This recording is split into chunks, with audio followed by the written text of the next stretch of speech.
प्रिय शिक्षार्थियों नमस्कार। मैं डॉक्टर शशांक शर्मा, भौतिक शास्त्र विभाग, पंडित सुंदरलाल शर्मा, मुक्त विश्वविद्यालय छत्तीसगढ़ बिलासपुर। आज के इस व्याख्यानमाला वीडियो लेक्चर में आपका हार्दिक स्वागत एवं अभिनंदन करता हूं। आज का वीडियो लेक्चर व्याख्यानमाला लॉस ऑफ थर्मोडायनेमिक्स मतलब ऊष्मागतिकी के आधारभूत नियम पर आधारित है। चलिए शुरू करते हैं आज का वीडियो लेक्चर। आइए सबसे पहले हम ये देखते हैं कि ऊष्मागतिकी क्या है। What is thermodynamics. तो ऊष्मागतिकी दो शब्दों ऊष्मा अर्थात थर्मल और गतिकी मतलब डायनेमिक्स से मिलकर के बना हुआ है। ऊष्मागतिकी भौतिक शास्त्र विज्ञान की वह शाखा जिसके अंतर्गत हम ऊष्मीय ऊर्जा, यांत्रिक ऊर्जा और किसी भी अन्य प्रकार की ऊर्जा के आपसी संबंधों का अध्ययन करते हैं। ऊष्मागतिकी नियम की वास्तविक उपयोगिता न केवल भौतिकी तक ही सीमित है बल्कि विज्ञान की उन शाखाओं में भी पाई जाती है जहां ऊष्मा एक प्रमुख स्थान बनाए रखती है, जैसे रसायन विज्ञान में। ऊष्मागतिकी के नियम जैसे प्रयोगात्मक परीक्षणों के आधार पर विभिन्न भौतिकी गुणों व उनके परिवर्तनों में संबंध व्यक्त करते हैं। इसका तापमान, दाब और आयतन जैसे स्थूल चरों से भी इसका संबंध का अध्ययन किया जाता है। ताप, दाब और आयतन ये ऊष्मागतिक चर राशियां हैं। ऊष्मागतिक निकाय तथा ऊष्मागतिकीय निर्देशांक, thermodynamic system and thermodynamical coordinates. ऐसा निकाय जिसकी अवस्था ऊष्मागतिक राशियों पर निर्भर करती है ऊष्मागतिक निकाय कहलाता है। उदाहरणतः एक सिलेंडर में बंद गैस ऊष्मागतिक निकाय है क्योंकि उसकी अवस्था उसके दाब, आयतन तथा ताप पर निर्भर करती है। ऊष्मागतिक निकाय से तात्पर्य साम्य अवस्था में या साम्य स्थिति में एक ऐसे स्थूल पिंड अर्थात मैक्रोस्कोपिक बॉडी से होता है जो अति सूक्ष्म कणों जैसे परमाणुओं, अणुओं, आयनों आदि से मिलकर के बना होता है।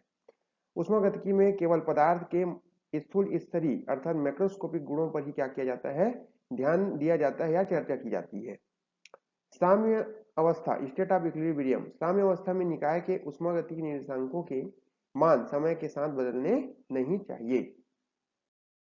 यहाँ चित्र में एक ऊष्मागतिकीय निकाय के अंतर्गत एक बंद सिलेंडर में एक गैसियस माध्यम दिया गया है अर्थात एक गैसीय निकाय लिया गया है जो चारों तरफ से एक बाउंड्री से घिरा हुआ है और इस सिस्टम में जो गैस भरी हुई है उन गैसों के व्यवहार का भी चित्रण इस चित्र के माध्यम से किया गया है। इस सिलेंडर को जब हम बाहरी वातावरण से ऊष्मा देते हैं तो ताप बढ़ने से इस गैसीय सिस्टम में उपस्थित गैस के अणु जो है इधर उधर तेजी से दीवार से टकराते हैं, यानी कि इनका मुक्त प्रसार और संपीड़न होता है।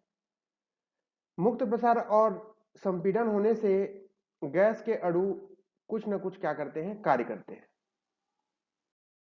इस स्लाइड में ऊष्मागतिकीय निर्देशांकों का विस्तार से चित्रण किया गया है जिसके अंतर्गत गैस के अणु जो है अवस्था 1 से अवस्था 2 में लगातार चक्रीय प्रक्रम की जो प्रक्रिया है उसको जो है दर्शा रहे हैं।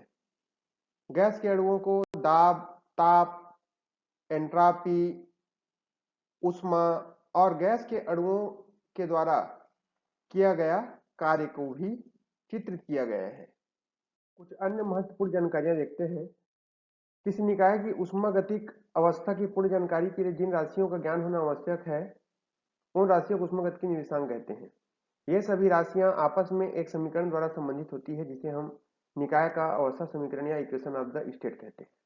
किसी गैसीय निकाय के लिए दाब, आयतन और ताप ऊष्मागतिकीय निर्देशांक है। ठीक है, ये निर्देशांक जो है समीकरण F of P V T is equal to 0 द्वारा संबंधित होते हैं।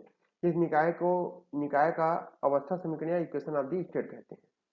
आदर्श गैस के लिए अवस्था समीकरण पी बराबर आर टी। ठीक है, ऊष्मागतिकीय निर्देशांक पीवीटी में से केवल दो निर्देशांक पीवी वीटी अथवा पी या टी स्वतंत्र चर राशियां अर्थात इंडिपेंडेंट वेरिएबल है जिन्हें चाहे कुछ भी माना जा सकता है। लेकिन तीसरा निर्देशांक टी, पी अथवा वी निर्भर चर है, डिपेंडेंट वेरिएबल है जिसका मान केवल अवस्था समीकरण से ही क्या किया जा सकता है, ज्ञात किया जा सकता है। गैसीय निकाय की ऊष्मागतिकीय अवस्था किन्हीं भी दो चर राशि P व V अथवा V व T अथवा P व T द्वारा निर्धारित किया जा सकता है। आइए अब हम देखते हैं ऊष्मागतिकी के प्रथम नियम, जिसे हम बेसिक लॉस ऑफ थर्मोडायनेमिक्स कहते हैं। वैसे तो ऊष्मागतिकी के 3 मूलभूत नियम हैं, लेकिन एक चौथा नियम जो है तापीय साम्यावस्था पर आधारित नियम को भी हम ऊष्मागतिकी के प्रमुख नियमों में से क्या करते हैं, एक मानते हैं। तो पहला नियम है आपका एनर्जी कैन नॉट क्रिएटेड और डिस्ट्रॉयड, अर्थात ऊर्जा संरक्षण नियम के आधार पर पहला नियम है ये कहता है कि ऊर्जा को न तो नष्ट किया जा सकता है, न तो उत्पन्न किया जा सकता है, केवल एक रूप से दूसरे रूप में उसका रूपांतरण क्या है, संभव है। Del you is equal to Q minus W, ये इक्वेशन है प्रथम समीकरण का, प्रथम नियम का, जिसके अंतर्गत डेल यू मतलब अणुओं की आंतरिक ऊर्जा में जो परिवर्तन, ठीक है। सेकेंड लॉ कहता है एंट्रोपी ऑलवेज इंक्रीजेस, तो ब्रह्मांड की एंट्रोपी में लगातार क्या होती जा रही है, वृद्धि होती जा रही है, सेकेंड लॉ कहलाता है। और जो निकाय की एंट्रोपी है वो अणुओं की अवस्था की माप को दर्शाता है, ठीक। Heat flows from hot to cold, और ये याद रखिएगा कि अंतिम अवस्था में एंट्रोपी प्रारंभिक अवस्था की तुलना में अधिक होती है, ठीक। थर्ड लॉ कहता है कि परम शून्य ताप पर या परम शून्य ताप को पाना लगभग लगभग क्या है, असंभव है। Absolute zero temperature can not be reached, ठीक है। इसी प्रकार से देखिए जीरोथ लॉ, जो तापी साम्यावस्था पर क्या है, तापी साम्यावस्था पर आधारित एक नियम है, जिसे हम ऊष्मागतिकी का शून्यवान नियम कहते हैं। इसके अंतर्गत मान लीजिए कुछ 3 निकाय हैं ए बी और सी, और तीनों, यदि मान लीजिए 2 निकाय एक दूसरे के साथ तापी साम्यावस्था में, जैसे ए और बी, बी और सी, तो यदि 2 निकाय, ठीक है, आपस में तापी साम्यावस्था में है, तो तीसरा निकाय भी पहले निकाय के साथ तापी साम्यावस्था में होगा, ठीक है, यदि तीनों का टेम्परेचर क्या होगा, बराबर हो, T A is equal to T B is equal to T C. आइए अब हम चर्चा करते हैं ऊष्मागतिकी के प्रथम नियम पर। फर्स्ट लॉ ऑफ थर्मोडायनेमिक्स, हम जानते हैं कि ऊष्मा भी ऊर्जा का एक रूप है, अतः ऊर्जा संरक्षण का सिद्धांत ऊष्मीय ऊर्जा पर भी लागू होता है। इस नियम का प्रतिपादन वैज्ञानिक जूल ने सन 1850 ईस्वी में किया था।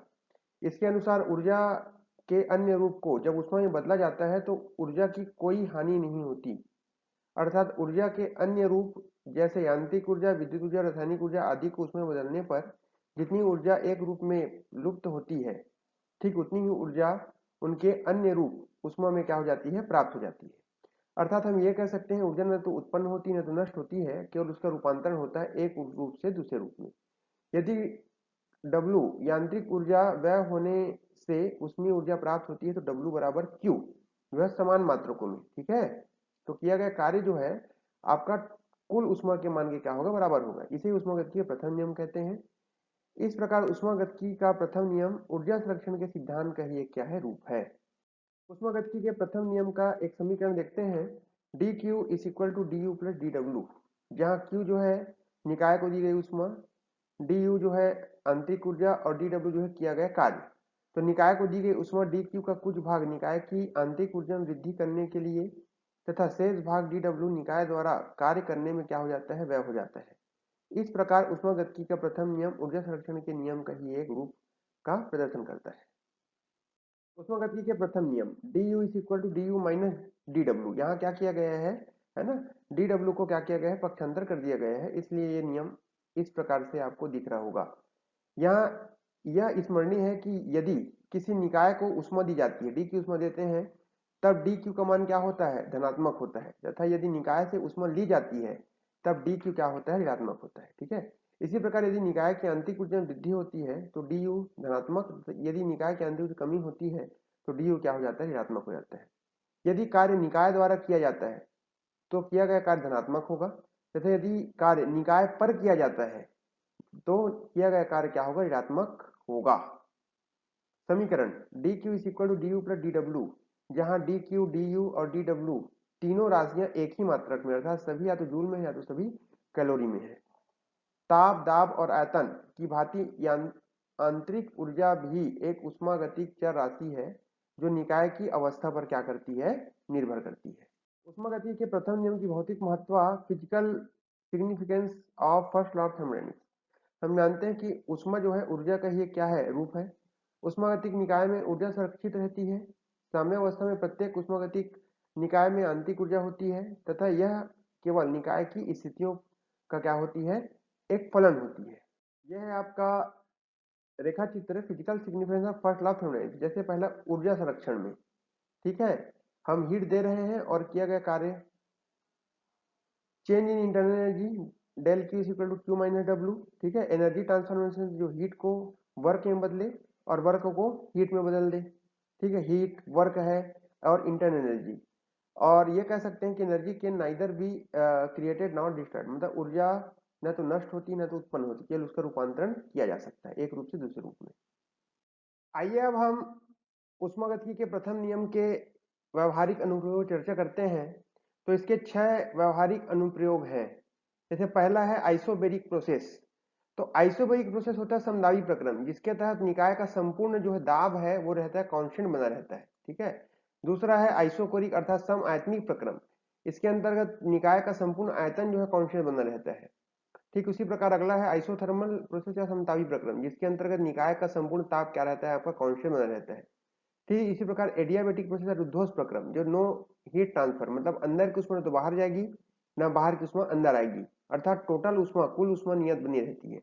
अगला है फ्री एक्सपांसन या मुक्त प्रसार, गैस एक्सपेंड इनटू वैक्यूम, ठीक है, गैसों का जो है गैस के अणुओं का निर्वात में क्या हो जाता है, आपका प्रसार होता है। ठीक, अगला है cyclic process return to initial.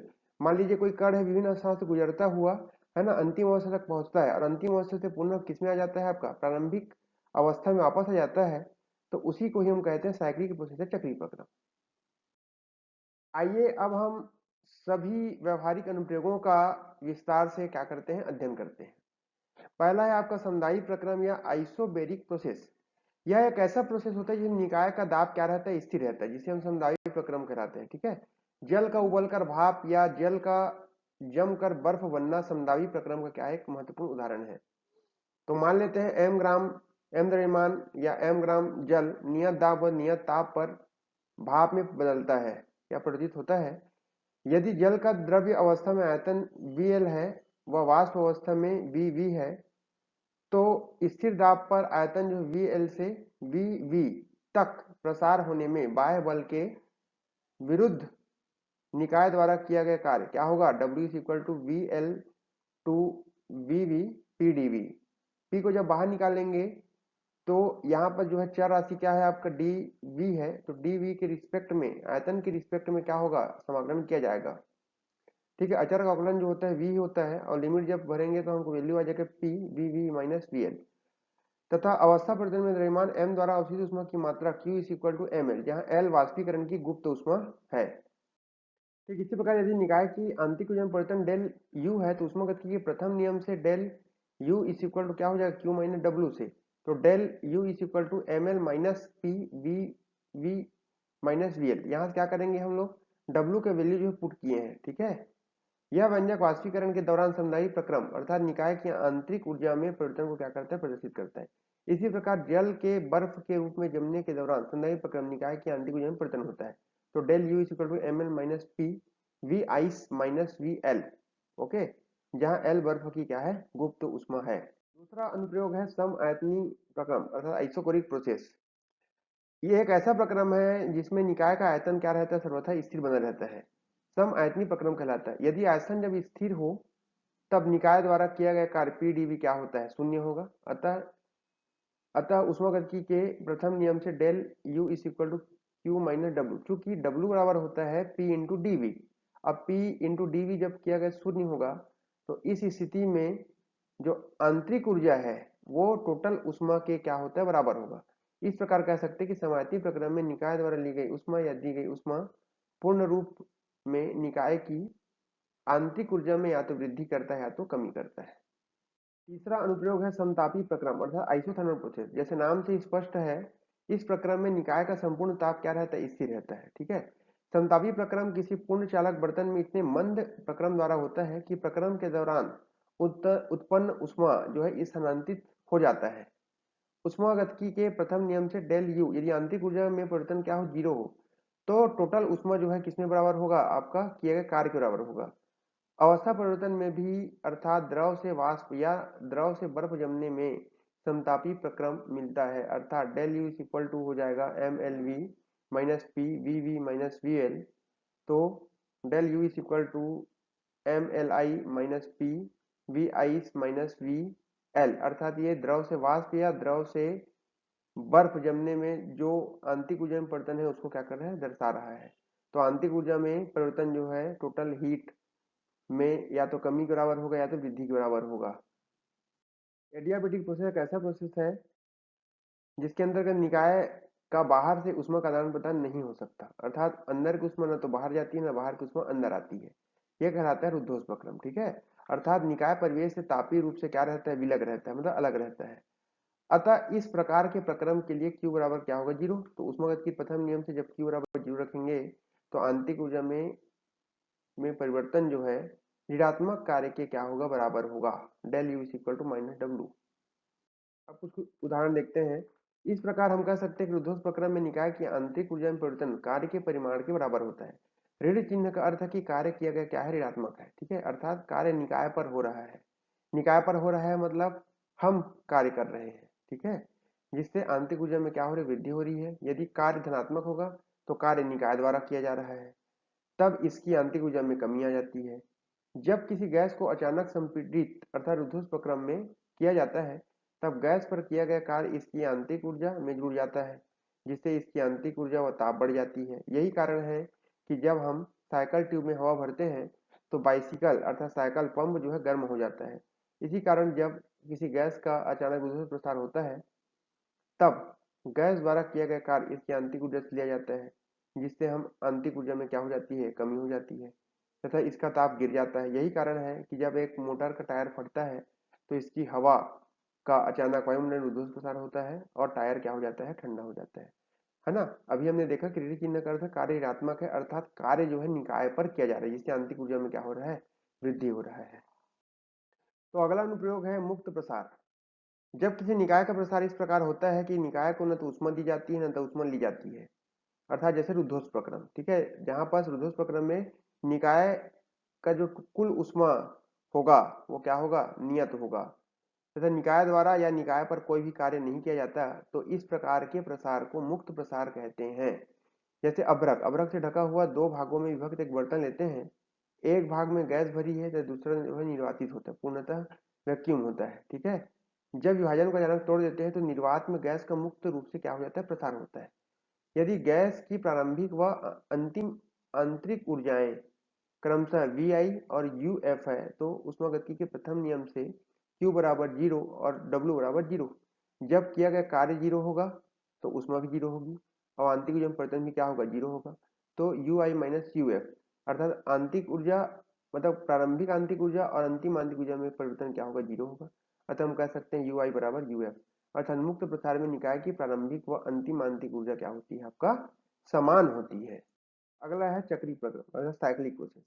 यदि किसी प्रक्रम में निकाय जो है प्रारंभिक अवस्था से अंतिम अवस्था में आ जाता है तथा लौट कर वापस अपनी प्रारंभिक अवस्था में आ जाता है विभिन्न चक्रों से गुजरता हुआ, तो उस प्रक्रम को चक्रीय प्रक्रम कहते हैं।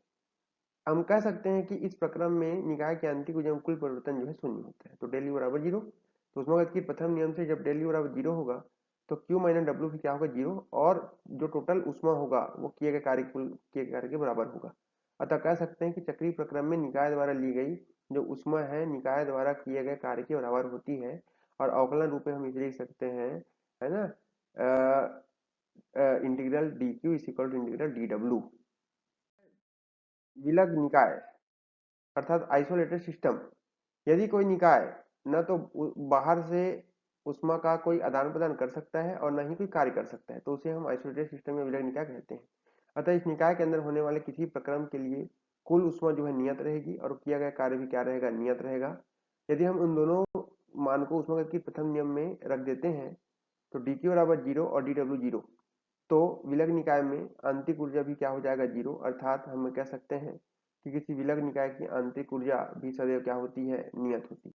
यहाँ देखिए चित्र में आइसोलेटेड सिस्टम या विलग निकाय का चित्रण किया गया है, जिसमें आप देख पा रहे होंगे चित्र से ही कि निकाय जो है बाहरी वातावरण से न तो उष्मा का आदान प्रदान कर रहा है न ही कोई कार्य कर रहा है, ठीक है।